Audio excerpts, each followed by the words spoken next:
Hey everyone, it's Raj from 3CB.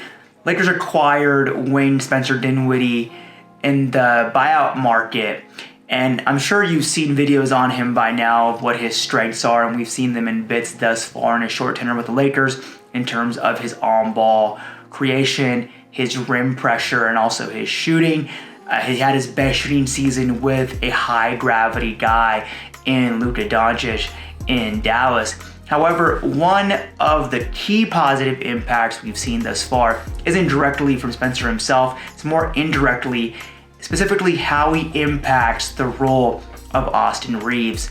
So for some background, Austin really made his way with the team as a high level role player, playing more so off the ball than he was on the ball, and he gives a really unique skill set off the ball due to his shooting ability, due to his secondary attack ability, due to his cutting ability.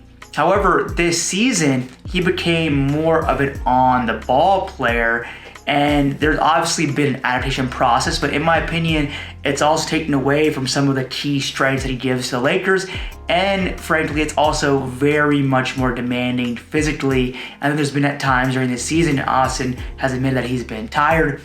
Combine that with him not having much of a summer due to his participation with Team USA, and that leads to even more fatigue. However, in the time since Spencer got to the team, there's been a clear reverse trend line as to before he was on the team. Austin's possession frequency on the ball has decreased, whereas his possession frequency in spot-up shooting, in cutting, and off the ball have jumped up.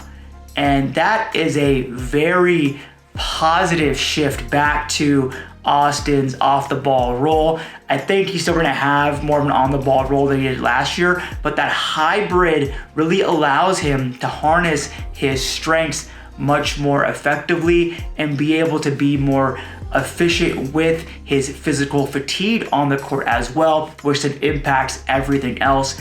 And I think that's going to be particularly important as we now get into the stretch run of games to allow the Lakers to really optimize who they are. And I think part of that is putting Austin back into that high-level glue guy, high-level role player guy who's a connector, who can do it all, which really helped propel the Lakers to the Western Conference final run last season.